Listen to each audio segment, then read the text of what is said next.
Elise, I'm feeling pretty guilty right now.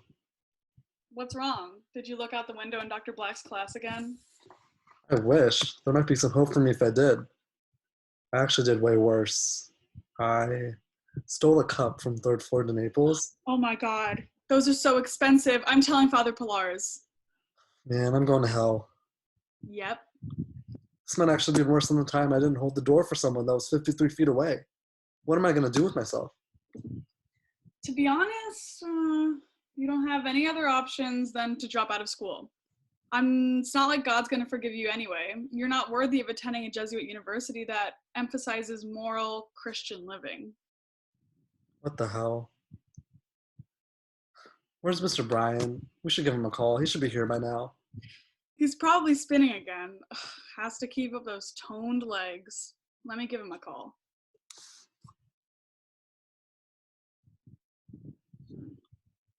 He's not picking up yet. Oh, there he is. Hello? I mean, can't y'all see I'm in like the middle of something important? Like I gotta get my post-ride stretch in. I just took a 45-minute rock ride with Sam Yo. I would be pissed if you called during the ride. Of course. Well, Mr. Bryan, class started 5 minutes ago and Fahad already condemned himself to hell. Mr. Bryan, it's not very nice down here. Oh, Fahad, you'll be okay. But just know that I'm not the one that can save you. Well, then who can? Dwayne? Dr. Rao? I mean, yes, but I'm really talking about God. Kierkegaard writes an excellent bit about the forgiveness of God in his work, Christian Discourses. He references a specific passage from the New Testament, 1 John chapter 3, verse 20. In this passage, St. John the Evangelist writes, "Even if our hearts condemn ourselves, God is greater than our hearts." St. John's an evangelist? I understand that God is totally superior and all, but if I don't think I deserve forgiveness for my own actions, does it really matter what God thinks? Certainly. Think back to some of the gospel stories we have looked at. Right, the woman that bathes Jesus with oil, then washes his feet with her tears, and then dries his feet with her hair. Or the stoning of the adulterer, where Jesus says, "Let the one of you without sin cast the first stone." Or even the thief on the cross with Jesus. In all these passages, when others condemn the person, and even when the person condemns herself or himself, Jesus does not. So I actually can't condemn myself to hell? I was taught that God will forgive us once we have condemned ourselves. Like one only occurs in tow with the other. God's forgiveness relies on our condemnation of ourselves, and only then can we ask for mercy. But I guess it doesn't work like that. Kierkegaard takes this passage and adds an interesting dimension to it. There is an absurdity in trying to form a conception of an infinite God using finite beings. Say, for example, we pick who we think the noblest and most virtuous human being is. Klimovsky, Haggerty, Ice-T, Dr. Fauci. Right? No matter who we pick, no matter how great they are, God is greater, and quantifying this greatness becomes really difficult. Kierkegaard says that the greatness of heart is the true human greatness, but God is greater than our hearts.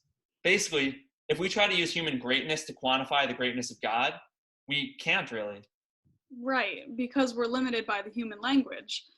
I find this really difficult to wrap my head around, that we are obliged to use a human language to talk about something that isn't human.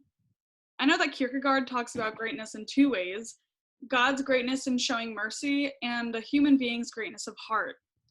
So are these not the same idea of greatness? Is God's greatness greater than the greatness of heart? It says in my book here that to form a conception of God's greatness, we must think about true human greatness. Yeah, that's right. And the most true human greatness is love, and the love that forgives and shows mercy.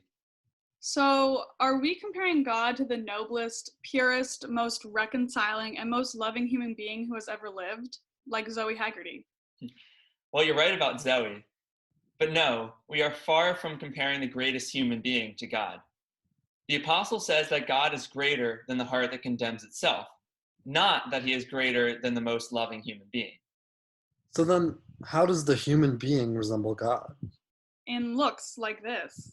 No, In actions, like when our SJLA class went to serve at the soup kitchen freshman year? not that either. Then how? But Kierkegaard says that the human being and God resemble each other only inversely. Comparing yourself with God is not reached by a ladder of direct likeness, as Kierkegaard calls it. You can get closer to God by inversely casting yourself down more deeply in worship, not lifting your head higher and higher. Mr. Bryan, I think I finally understand. It doesn't matter how much I hate myself, and no one cares what Elise thinks. The only way we can quantify God is inversely. That means that God's greatness is greater than the heart that condemns itself. So only by describing his greatness in this way can we even begin to understand the greatness of God. Wait, so Fahad isn't going to hell?